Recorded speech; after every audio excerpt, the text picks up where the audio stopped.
second and 10 after the incompletion on first down. Second and 10. Flushed out right.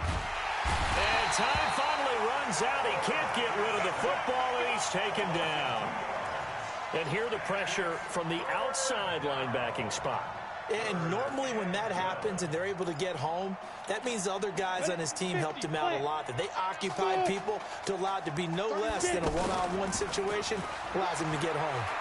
He's going to loft it deep right sideline. That's incomplete, but there is a flag down, so hang on. A big call coming on third down. So instead of fourth down, first down. Well, so much for winning the down you put a lot of emphasis on, because third down is key for offense and defense. Instead, you're going to stay on the field and start a new set of downs. That is caught. It streets. 3 yards is the gain that time. Second and goal. From the 2 now. Second and goal. Second and 2. And that is caught. Touchdown, Clemson. A 2-yard touchdown grab. And this offense is running away with this one. There's no doubt in my mind. And do you hear that? Do you hear the... It's not scales, right? I don't hear scales. Do I actually hear a tune being warbled? I think the fat lady's humming. Yeah, she's doing more than humming. She's belting it out right now. She's full bore. Yeah, this thing is flat out finished. And they will not get a chance to return this one as it's through the end zone for a touchback. Getting ready for their next possession, this Florida Gator offense. And 3 interceptions in this game. And I would have to think, I wasn't a quarterback, but number 4 is kind of, oh, you're like, oh, man, I can't throw 4. No, what's interesting is, what do the coaches decide to do now? Having thrown 3, do you alter your offensive strategy? Do you take the ball out of his hands and maybe turn to the running game? Or do you have that supreme confidence that he's going to turn things around? We'll see what they do.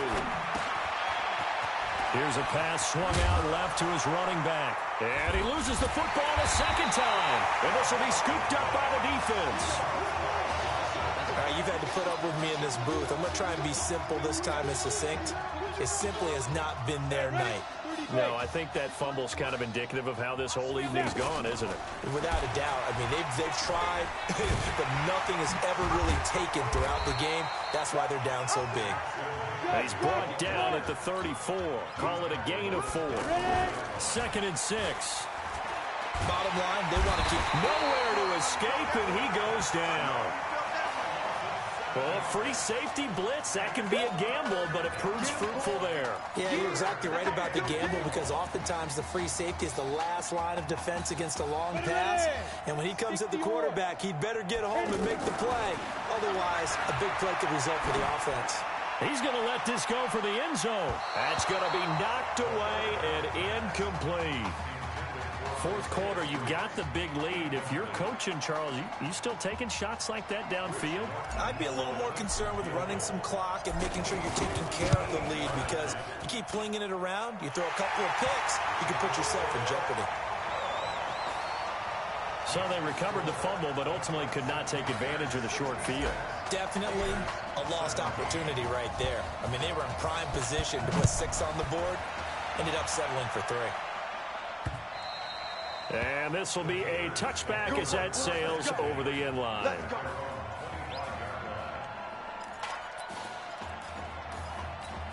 The Gators about set to take over again on offense. And last time they coughed it up, led to a field goal. They're fortunate that it only led to a field goal, but still, they're not happy about it. Could you sense the relief, though, when they only gave up the field goal and they were able to trot back out on the field and start this drive? A little more pep in their step, because they didn't cost their team a touchdown, but they know they've got to do it a lot better than they did on the last possession. The coach will just be relieved, though, if they recoup with a score here, right?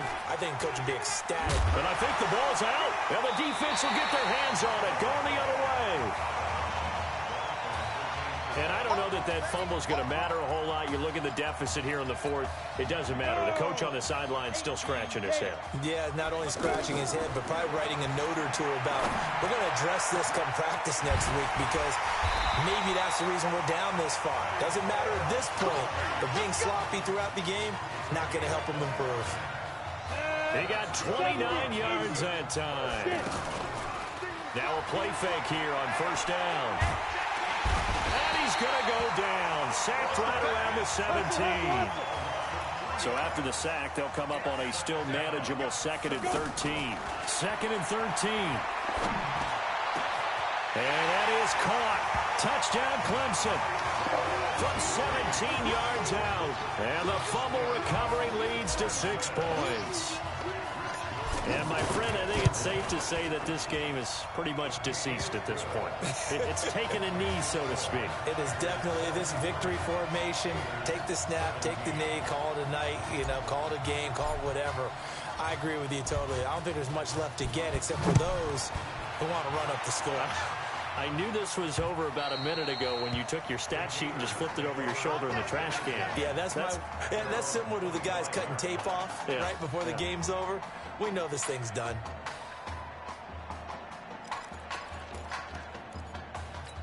Getting ready for their next possession, this Florida Gator offense. And last time, not only the turnover, but that turned into 6 points. They got to make up for that here. We always hear about empty possessions, but some are worse than others. You can have an empty possession, punt the ball away, get yourself set to play defense, but when you turn it over, it changes momentum, and when they take it downfield and punch it in on you, that's a bad possession all the way around. Yeah, but you're hungry to get back out there, aren't you? You'd better be, because otherwise, it's going to be a long day for you. Absolutely nobody fooled there. He's going nowhere fast as he stopped behind the line of scrimmage. And yet again, this run game just continues to be completely shut off. Completely stymied. I mean, they're trying to get some consistency, trying to find places to roam. They just haven't been there throughout this game. It's a 3rd down gain of 10 to pick up the first. Well, we always hear about the connections some quarterbacks have with certain receivers.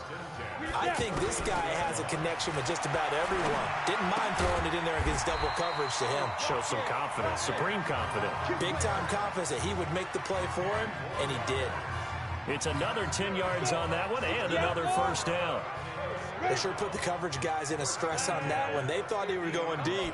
Ends up curling inside for a nice chunk of yardage. They'll try and set up the screen. It's complete. Only 3 there on the screen. It's 2nd down. In order for a screen pass to break big, a lot of things have to come together and be well executed.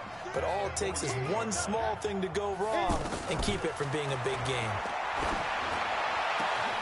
They'll tussle for it, and this is going to be caught. Get ready, get ready, get ready. So how about this? Behind a quarterback who had never taken a snap in an NCAA football game until 9 days ago, for the 2nd time in 3 years, the Clemson Tigers are national champions.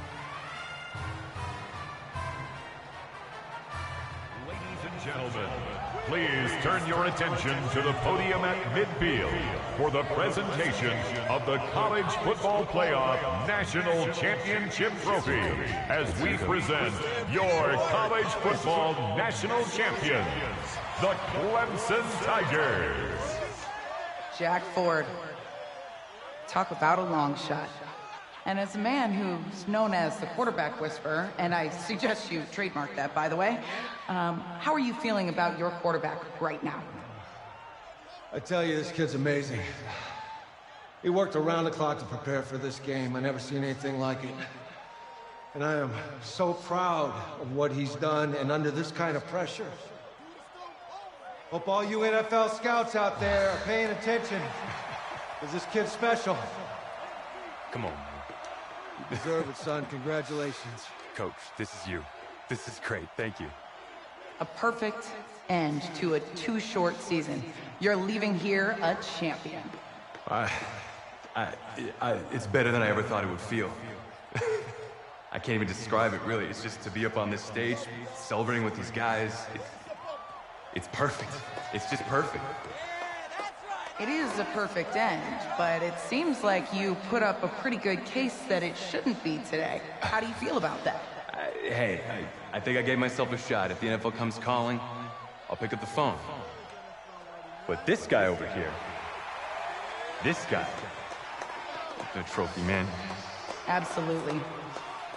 Isaiah Streets, we are all aware of the loss of your brother and what it took to be here today.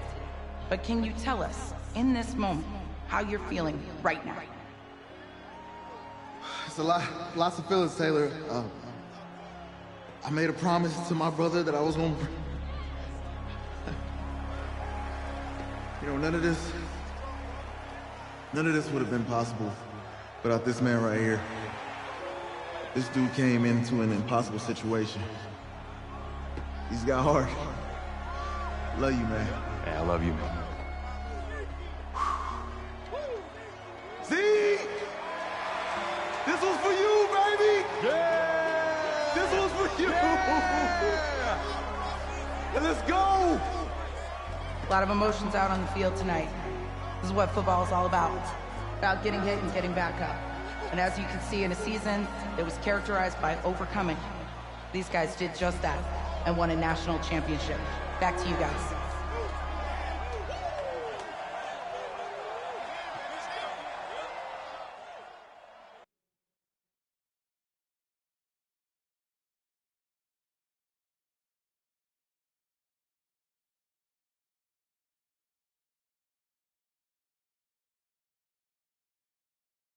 Right. Right. Okay, yeah, thank you. Thank you. Yeah, he's actually right here. Okay, hang on. Hello? Hey, how's it going? It's Emily's dad. Look,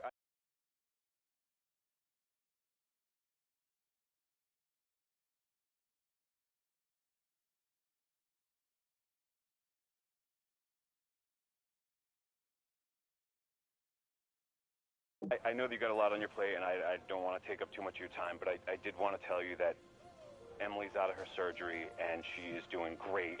She got to see the game and everything. You have made a fan for life in her. Thank you so much for the kind words.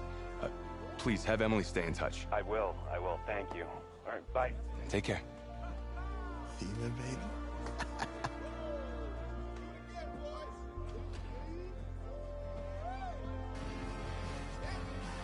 College football season's wrapped up and the draft is 2 months away.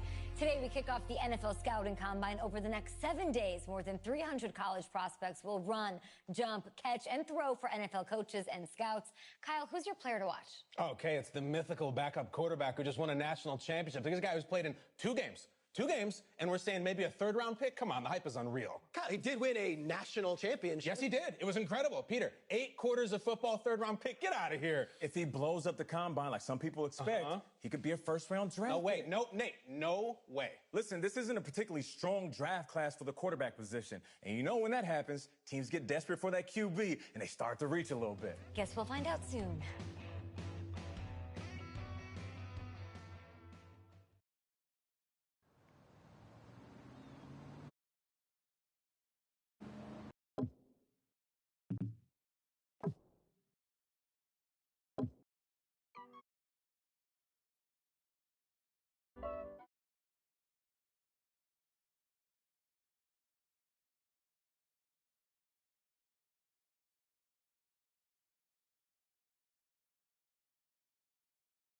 Crash.